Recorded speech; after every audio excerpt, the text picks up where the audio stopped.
리그에서 당시 무슨 일이 있었냐면 이 루카스 모우라라는 선수가 브라질 출신의 선수인데 이 선수가 이제 3골을 넣은 상태였고 이 골들을 발판으로 3연승을 하고 있는 상태였어요. 그러니까 당연히 그 사이에 자리를 비웠던 손흥민의 입지가 다소 조금 줄어든 상태이기도 했죠. 아까 말씀드린 대로 이게 굉장히 살인적인 일정을 손흥민 선수가 소화를 했잖아요. 이제 그러다 보니까 나중에 체력의 한계가 온 듯한 모습을 좀 보이기도 했는데 이 리그 복귀전이었던 경기가 바로 리버풀전이었습니다. 이 경기에서도 또 약간 지친 모습을 보이면서 좋지 않은 경기력을 보였었고, 그리고 이게 이후에 펼쳐진 인터밀란과의 챔피언스 리그라든지 리그 6라운드 브라이튼 경기, 그리고 리그컵 와포드 경기, 리그 7라운드 허더스필드 타운 경기, 그리고 챔피언스 리그 바르셀로나 경기까지 쭉 출전을 하기는 하는데 와포드전에서 승부차기골 성공시킨 거 이외에는 계속해서 좀 좋지 않은 경기력을 보여줬던 시기죠. 그리고 이후에 이제 8라운드 카디프 시티전에서는 후반 70분에 이제 라멜라 선수하고 아르헨티나 선수죠. 이 선수하고 이제 교체되면서 당시에는 이제 토트넘에서 가장 많이 교체 아웃된 선수로 이름을 올리는 등의 이런 다소 좀 부진한 모습을 좀 보여주기도 했죠. 근데 뭐 항상 그랬잖아요. 이 선수가 굉장히 멘탈이 강한 선수다 보니까 이후에 또 이제 부활의 조짐을 보이기 시작하기도 합니다. 이 부활의 신호탄이 언제 올렸냐면 챔피언스리그 3차전 경기에서 이제 PSV 아이트호벤 네덜란드 팀을 만났는데 이 경기 전에 이제 9라운드 웨스트햄전에서 손흥민이 결장을 해요. 그래서 결과적으로 일주일 정도의 휴식기가 있었는데 확실히 PSV전에서는 굉장히 좋은 경기력을 보여줍니다. 공격 포인트는 올리지 못했지만 불행인지 다행인지 손흥민 선수는 경기력이 좀 올라왔는데 당시 토트넘은 PSV와의 경기에서 비겨버려요. 그래서 이제 1위, 2위 팀이 그 챔피언스리그 본선에 올라가게 되어 있는데 당시 이제 2위였던 인터밀란하고 승점이 5점 차이까지 벌어지면서 사실은 16강 진출이 굉장히 불투명한 상황까지 가버리게 됐죠. 그러니까 이런 상황에서 이제 포체티노 감독이 이런 얘기를 합니다. 손흥민한테 이제 아시안게임 금메달은 가져왔는데 내 선물은 없냐? 뭐 이런 식으로 농담을 하기도 했죠. 그러면서 이제 10라운드 리그 경기 또한 손흥민에게 휴식 기회를 주기도 했습니다. 그러니까 포체티노 감독이 그 과거 기록들을 보면 사우스햄튼 시절부터 손흥민 선수를 굉장히 좀 원했던 것으로 보여지는데 이후에도 굉장히 선수와 감독과의 관계를 떠나서 굉장히 애정 어린 그런 얘기들을 많이 했잖아요. 근데 이런 뭐 좋지 않은 상황에서도 손흥민 선수의 체력 안배를 좀 많이 신경 써줬던 것 같아요. 그래서 이제 휴식을 좀 하고 난 뒤에 그 다음이 이제 리그컵 16강에서 웨스트햄을 만나게 되는데 이 경기에서 손흥민이 무려 20경기 만에 골과 추가골을 기록하면서 맨 오브 더 매치에 선정이 됩니다. 그리고 이어진 리그 11라운드 울버햄튼 전에서 드디어 이제 리그에서 공격 포인트를 기록을 하죠. 라멜라의 골을 도와서 1호 도움을 기록하게 되는데 이날 이제 좀 축구 선수로서는 굉장히 치욕적인 상황이 발생되기도 했어요. 경기 시작하고 이제 7분경에 덴벨레하고 손흥민이 교체 투입이 되는데 이제 후반 59분경 경기 시작 59분경에 에릭센하고 다시 교체돼서 나가는 일도 발생이 되죠. 그러니까 이게 축구 선수들 입장에서는 교체 투입이 돼서 들어갔는데 다시 교체 투입으로 인해서 나오게 되면 이게 굉장히 치욕적인 상황으로 여겨지거든요. 그래서 그런지 이제 이때는 굉장히 인터뷰도 거절하고 좀 예민한 모습을 보이기도 했습니다. 근데 충분히 이해가 돼요. 충분히 기분이 나빴을 것 같아요. 그리고 이제 다시 돌아온 챔피언스리그 4차전 PSV 전에서 이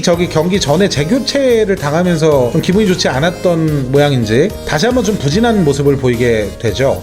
근데 이상하게도 이 포체티노 감독은 쉬지 않고 출전을 계속 시켜요. 이후에 크리스탈 팰리스 전에서 또 교체 출전을 하게 됐고요. 연이어서 이제 첼시 FC와의 경기, 그 다음 경기가 첼시 경기였는데 이날도 이제 출장을 시키죠. 결과적으로는. 근데 그 손흥민 별명이 이제 양봉업자라는 별명이 있잖아요. 도르트문트라는 팀만 만나면 이 노란색 유니폼만 보면은 엄청 버닝해서 날아다닌다 뭐 이런 뜻으로 양봉업자라는 별명이 지어졌는데 원래 첼시 유니폼 파란색입니다. 근데 이 원정 유니폼이 또 노란색 유니폼이 있어요. 근데 당시에 첼시가 원정 경기로 토트넘을 만나는 상태였기 때문에 노란색 유니폼을 입고 출전하는 경기였단 말이에요. 뭐 그래서 그런지는 모르겠지만은 여튼간에 이때 조금 좋지 않았는데 이 노란색 유니폼 입은 첼시를 상대로 리그에서 또 골을 기록합니다. 이 경기에서 손흥민 선수가 최고 속도로 달린 속도가 굉장히 화제가 되기도 했는데요. 시속 33.5km 정도가 나왔다고 해요. 사람이 뛸 수 있는 속도 중에 사실 굉장히 빠른 속도죠. 저는 한 3.3km 정도. 네, 죄송합니다.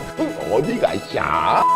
여튼 뭐 이 경기에서 활약하면서 맨 오브 더 매치 그리고 13라운드 베스트 11에도 선정이 되죠. 이 경기에서 넣은 골이 아시아 선수 최초의 프리미어리그 2달의 골로 선정이 되기도 했고요. 그리고 유럽 진출 후 99번째 골을 기록하게 된 거죠. 한 골만 넣으면 더 이제 100골 되는 거예요. 그 다음 경기가 이제 챔피언스리그 5차전 인터밀란전이었는데 인터밀란 아스날전을 거쳐서 리그 15라운드 사우스햄튼 전에서 리그 두 번째 골이자 시즌 4호 골을 성공시키는데요. 아까 말씀드린 대로 한 골 더 넣기 때문에 이제 사우스햄튼전에 넣은 골이 손흥민의 프로 통산 100호 골이 되는 골이었던 거죠. 이게 이제 한국인으로서는 차범근 이후에 두 번째 기록이 되겠는데요. 손흥민이 이제 총 320경기를 뛰고 그 중에 이제 100골을 기록하게 된 순간이었습니다. 함부르크에서 20골, 레버쿠젠에서 29골, 토트넘에서 쉬운 한 골을 넣으면서 100호 골을 기록을 하죠. 그리고 이어진 16라운드 레스터시티전에서 1골 1어시스트 그리고 맨 오브 더 매치에 선정이 됐고요. 리그 2경기 연속 득점 및 4경기 3골 1도움이라는 기록을 세우며 거의 완벽한 부활의 신호탄을 쏘아 올리기도 했습니다. 이후 챔피언스리그 6차전인 바르셀로나전 그리고 리그 17라운드 번리 FC전을 거쳐서 카라바오컵 8강전에서 아스날과의 경기에서 시즌 6호 득점을 올리게 되는데 이로 인해서 이제 팀이 4강에 진출하게 되죠. 카라바오컵에. 그러니까 참 이 선수가 몰아치기 전문가라는 얘기는 맞는 것 같은 게 이후부터는 굉장히 승승가도를 달려요. 리그 18라운드 에버튼전에서 실에서 8호 골과 4호 도움 그리고 시즌 4번째 맨 오브 더 매치에 선정이 되었고 다음 라운드 AFC 본머스전에서 또다시 멀티골을 기록했고 그리고 20라운드 울버햄튼전에서 시즌 5호 도움을 기록했고요. 21라운드 카디프전에서 11번째 골이자 시즌 6호 도움을 기록했고 이어진 FA컵 64강 트란메어 로버스 전에서 시즌 12호 득점 및 8호 도움을 기록하면서 시즌 5번째 맨 오브 더 매치를 수상하게 됩니다. 이때 경기 스탯이 이제 6경기 7골 5도움이라는 6경기에서 12공격 포인트를 올린 거죠. 경기당 2개씩 뭔가를 올린 건데 이런 진기한 기록을 남기기도 합니다. 이게 이제 프리시즌이 아니라는 게 과거와는 좀 달라진 거겠죠. 이후에 이어진 두 경기에서 굉장히 준수한 활약을 펼쳤고요. 24라운드 와포드전에서 13호 득점을 기록을 했고 25라운드 뉴캐슬전에서 시즌 14호 득점 및 시즌 6번째 맨 오브 더 매치 그리고 다음에 이어진 레스터시티전에서 시즌 15호 득점을 기록하게 됩니다. 자, 근데 이제 또 재밌는 상황이 벌어져요. 챔피언스리그 경기가 이어졌는데 이 경기에